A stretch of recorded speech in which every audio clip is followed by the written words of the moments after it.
This is your news source evening bulletin for today, Thursday, the 2nd day of May in the year 2024.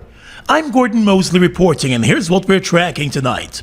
Vice President Bharat Jagdeo today said the government is fully behind the Guyana Revenue Authority in its bid to get answers about $12 billion in inflated declarations submitted by ExxonMobil and the Rams Logistics Company. Exxon has already explained that the figure was a mistake, which has since been corrected. However, the GRA has approached the courts to force the company and its partners to provide answers, since the company has not been too forthcoming with the authorities. It was recently reported that Exxon and Rams are facing similar charges over a November 2023 declaration made by Rams on behalf of Exxon to the GRA. Rams acted as a broker for Exxon importing oil well equipment valued at $4.4 million, but declared to the customs that the equipment was valued at more than $12.1 million. The effort of GRA to clarify this issue did not meet with helpful responses from Exxon. They were told that it would not, whatever the price, that's what they said to me, whatever the invoice is, the price on the invoice, since it's tax-free, it will not result in the loss of taxes, but that was not the issue. We've made it clear that if invoices are deliberately increased, it will have an impact on two things. It will overstate the cost bank, and two, it will change the tax liabilities of the government. Mr. Jagdeo said the government is treating the matter seriously. I don't know how come they came up with that. They said it's exchange rate. I don't know what exchange rate they could have used, etc. So we'll get the explanations in court. We're looking forward to get the explanations in court. And we are now ensuring that we also, before we finalize any of the audit, the second audit, that the GRA will go back and check all the back invoices for the past several years to see that there's been no overstatement. The Vice President has suggested that auditors at the GRA use a benchmarking software which can compare prices for items against invoices submitted by the oil company. He also said that way it will be easier for auditors to track whether an invoice has been inflated. More news coming up in just a moment.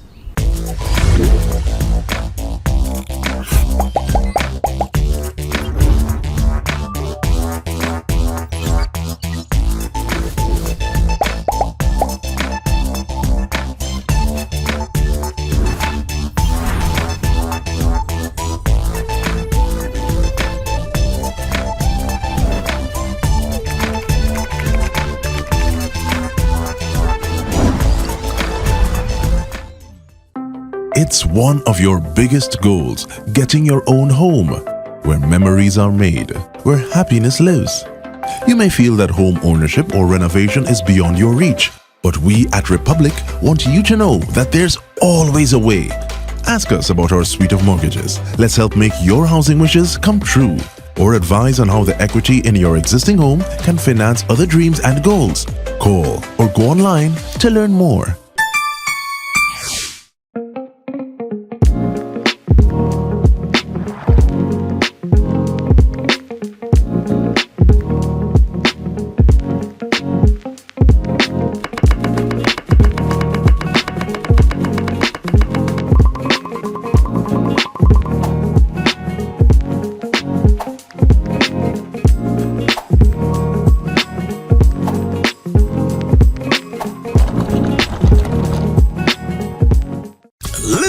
It's time for the official Linden Town Week Big People Party. This year, Big Man Door Skylark. Join Go Mosley Entertainment on Thursday the 2nd of May at the Mackenzie Bandstand for 5 big bands: Stitchy, Super Ray, Murphy, the Castro Brothers, and for the first time in Linden, the one-woman band Queen Makiba. what I was getting, boy, I start to shiver, cause I know I'm unable with that. Get me young boy. Plus DJ Granny Ivy will be live. Party like never before. It's a one-man band and one-woman band fete for Linden Town Week, Thursday the 2nd of May at the Mackenzie Bandstand. Big Man Tour Skylark. Compliments of GTT, Sheriff Security, 592 Tees, Banks Beer, Guinness, and XM Rums. Drink responsibly for the official Linden Town Week Big People Party. Big Man Tour Skylark. Well, the president of the Guyana Teachers Union, Dr. Mark Light, has encouraged workers across the nation to continue their fight for fair and livable wages and improved working conditions. Let us galvanize our effort to ensure that every worker has access to decent wages and salaries. Speaking at the Labor Day rally yesterday, the GTU president said the wealth of the nation belongs to every Guyanese and not just a select few. The wealth generated from the oil industry must not be concentrated in the hands of a few.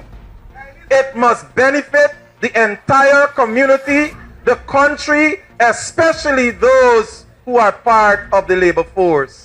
Dr. Light also said Guyanese must not allow themselves to be treated as third or fourth class citizens, as he urged greater respect for workers and the role they play in nation building. According to the GTU president, workers of Guyana deserve a just piece of the nation's pie, and the government must not believe it is doing a favor for workers by offering them better salaries and wages.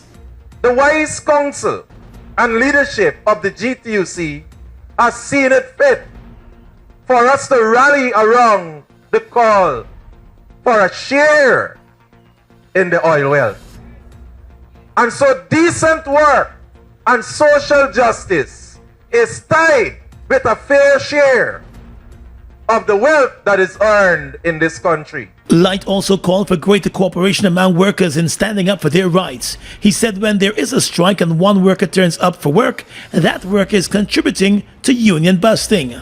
The GTU president said workers need to be cognizant of the fact that when the benefits from strike action are shared, they will also find themselves benefiting, and therefore they ought to ensure the collective fight for better salaries and working conditions. At a luncheon hosted by President Irfan Ali yesterday in observance of Labor Day, the president said his government continues to examine innovative ways to build the economy to ensure more money is placed into the pockets of the working class. While the president did not attend any of the Labor Day rallies, he told special invited guests at his State House luncheon that as the government works on a transformative agenda for the nation, a big part of that agenda focuses on improving the standard of living for the poor, the vulnerable, and the oppressed. Whether you're nurses, whether you're teachers, whether you're sugar workers, whether you belong to the farming community, whether you belong to the private sector, whether you belong to NASI, GAU, Guyana Labor Union, TUC, Guyana Public Service Union, Guyana Teachers Union, whether you belong to any of those unions, there is one thing in common. We are all Guyanese, and everything we do must propel the Guyanese and the Guyanese spirit. According to the president, the government will also continue to focus heavily on job creation, noting that as part of its development plan, more than 50,000 jobs have already been created in the past few years. We enjoy an economy that has generated more than 65,000 jobs in the last 3.5 years. To the extent today where we are one of few countries that can announce boldly that in addition to the 6,000 new teachers that we have hired, that any citizen of Guyana who wishes to be a trained teacher, this government will train you free of cost and guarantee you employment.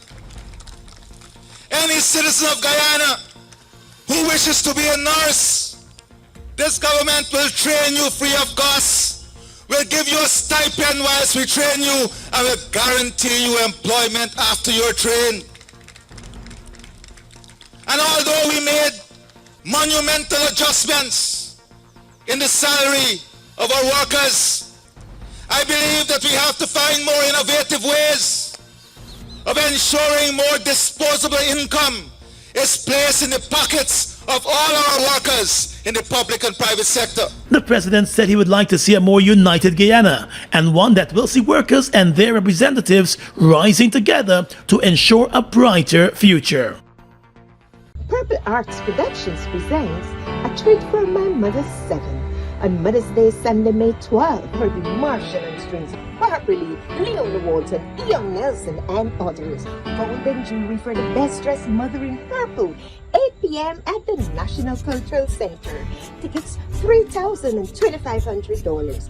Compliments NDNS Furniture Store, Noodle Cake Creations, Essential Care Pharmacy, Sunflower Jewelry, a Purple Arts Theatre production. Linden, it's time for the official Linden Town Week Big People Party. This year, Big Man Door Skylark.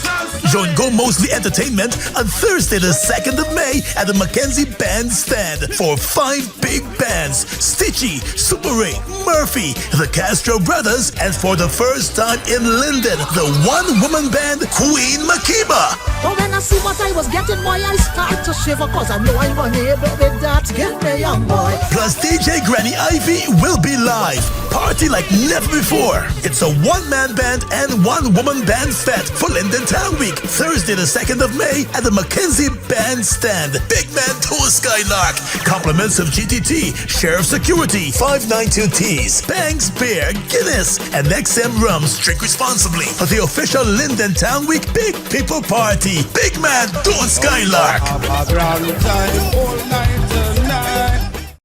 Mobil 1 is more than oil. It's many oils. It transforms at the molecular level. When cold, it's thicker than honey. When hot, it's thinner than water. Mobil 1 adapts and readapts to last longer. 16,000 kilometers between oil changes. That's your engine evolved. Sol Guyana is the authorized distributor of Mobil lubricants.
Turning now to the aviation sector, regional airline Caribbean Airlines has announced that it has been granted approval to begin scheduled services to Puerto Rico. In a statement, the airline said the new service is expected to begin on the 14th of July, and the Puerto Rico flights will originate in Trinidad with connections from other Caribbean Airlines destinations, including Guyana.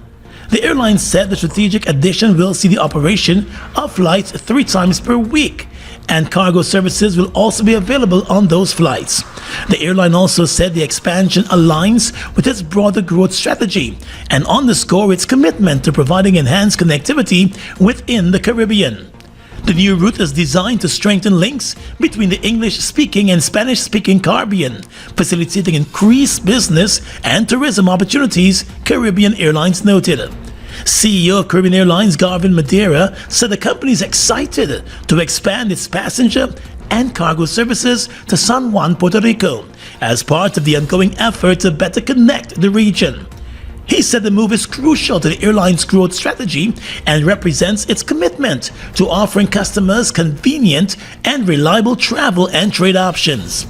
The Puerto Rican government said it is delighted to welcome Caribbean Airlines to Puerto Rico, and it believes the new route will increase airlift options in the region, providing greater opportunities for tourism, trade, and cultural exchanges.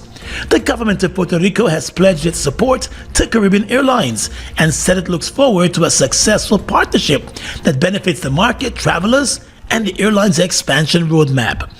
The addition of the new route to San Juan, Puerto Rico is part of the airline's continuous effort to provide reliable and convenient air travel and cargo options within the Caribbean. Well, the Guyana Power and Light Company has announced the arrival of that power ship, which will be connected to the national grid to support GPL's power supply in an effort to meet growing demand. The ship has arrived as works are ongoing for the systems to be put in place for its connection to that national grid. It is unclear when it will go online, but when it does, it is expected to add more than 30 megawatts of power to the national grid. The power ship's rental from a Turkish company is expected to run for the next 2 years, as efforts are being made to improve the power generation capacity of the Guyana Power and Light Company. The government is banking on the gas-to-energy project to improve the electricity supply in the country, but that project is not expected to come on stream for another year and a half. In the past few weeks, GPL customers have been burdened with regular power outages, which the company has blamed on increased demand in addition to a number of technical issues. Just recently, the Public Utilities Commission flagged the GPL for its poor operations. Let's tell you now that the government of Guyana is moving to source between $180 million and $250 million in response to a proposal from the Guyana Power and Light Company for emergency funding to facilitate upgrades to the transmission and distribution network as part of the gas-to-energy project. At a press conference today, Vice President Barra Jagdo explained that in addition to the construction of the $1 billion gas pipeline, which is being funded by ExxonMobil, and the $759 million power plant and natural gas liquids plant at Wales, the government through GPL would need to upgrade the transmission and distribution system to ensure there is no disruption in the distribution of electricity across the country. He said failure to do so would result in power outages despite having a new power plant. So then we will have power, more power, but still have blackouts because of the weak transmission system. So that is also a component that they are working on, and we will fund that too. Mr. Jagdio said the funding is needed almost immediately, and the government will possibly approach the National Assembly. However, he did not rule out sourcing the funds from foreign financial institutions. They have presented this proposal to us, and I think we'll get back. But we've indicated we'll have the funding ready. Even if it has to come from the budget, it has to be done. Do you foresee, well, not this current budget as it stands, but do you foresee a return to the Assembly for supplementary funding? There could be that, or we could get it financed from a loan. Okay? But even if it's financed from a loan, that's just the funding. The funding, according to the Vice President, would likely be sourced before the end of June. Meanwhile, he said a contract for another component of the gas-to-energy project, which will see the electricity from the power plant transmitted to a control center at Eccles, has been awarded. But part of the distribution component that is from the power plant, we've already awarded a contract to evacuate the power from the power plant to the control center, which would be built at Eccles, to bring the power across, and also to take some of the power to Vredenhoop.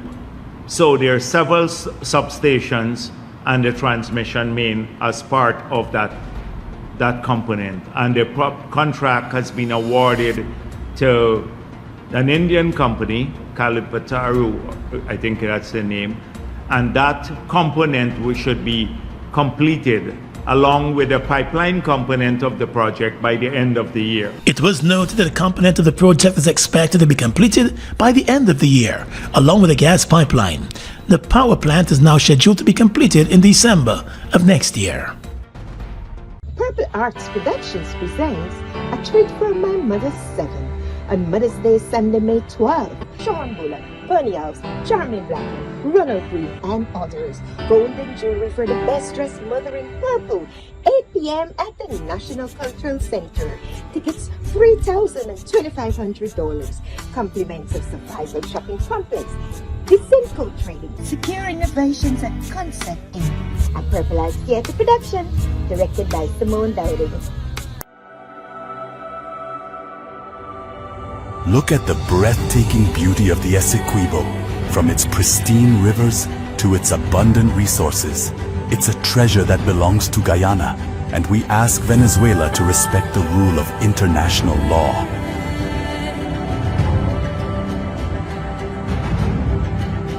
Our commitment to this land is not just about ownership. It's about preserving its beauty and resources for our people and future generations.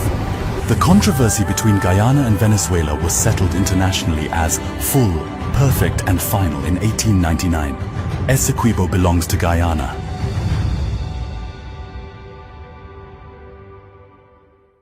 Guyana's economy is rapidly transforming, and we're all part of it. Guyoil is at the forefront of this development by providing reliable and efficient energy and supporting community development from the very core. 100% of Guyoil's profit goes back to building schools, roads, and other important infrastructure that connects our cities and towns, providing fuel to domestic, marine, industrial, and aerial transportation. Guyoil has now repositioned itself as market leader in the petroleum industry, building a better future for all of us. It's one of your biggest goals, getting your own home, where memories are made, where happiness lives. You may feel that home ownership or renovation is beyond your reach, but we at Republic want you to know that there's always a way. Ask us about our suite of mortgages. Let's help make your housing wishes come true, or advise on how the equity in your existing home can finance other dreams and goals. Call or go online to learn more.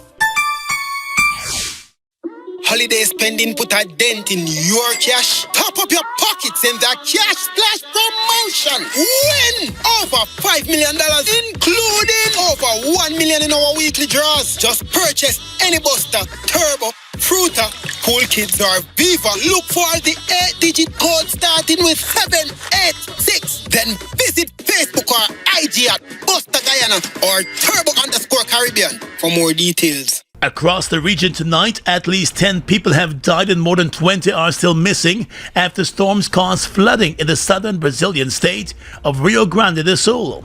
Helicopters have been flying over the region searching for people who have been left stranded. In some areas, the flooding is so severe that helicopters have been unable to land and have had to wrench residents to safety.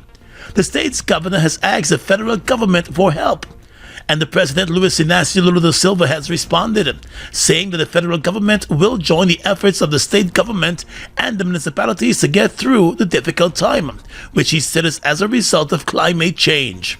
According to officials, 10 people were killed. 2 people died when the car they were in was swept away by the floodwaters in one town. Another person died in a landslide in Salvador do Sul. Meanwhile, more than 21 persons are still missing, and around 1,500 are believed to be stranded. In Cuba, the U.S. government has condemned the Cuban court's decision to hand down lengthy sentences to a group of protesters as repression. 13 protesters were found guilty of crimes including sedition and sabotage earlier this year, after they took to the streets in August of 2022 to vent their anger at lengthy power cuts. They were sentenced last week to jail terms of up to 15 years. Unauthorized public gatherings are illegal in Cuba, and protests are rare. But the dire state of the Cuban economy, which has led to food, fuel, and medicine shortages, as well as power cuts, has angered some of the residents so much that they have been willing to defy the rules governing public gatherings. In July 2021, thousands of disaffected Cubans formed the largest protest to be held on the communist-run island for decades. More than 1,000 persons were arrested and handed jail sentences. The Cuban economy has been spiraling downwards even further since then, with the government for the first time asking the UN Food Program for help to alleviate food shortages in the country.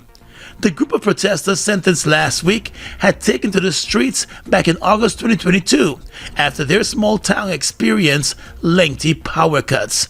The majority of their sentences range between 10 and 15 years. A U.S. official has called the severity of their punishment totally outrageous. And finally tonight, international news. Lawmakers in the Solomon Islands have selected a pro-China candidate as their prime minister, in an indication that the Pacific nation will remain a close Beijing ally. Jeremiah Manelli won the prime minister vote on Thursday, beating out his opponent Matthew Wally in a 31-18 count. He will succeed former Prime Minister Manasseh Sugave, a vocal critic of the West.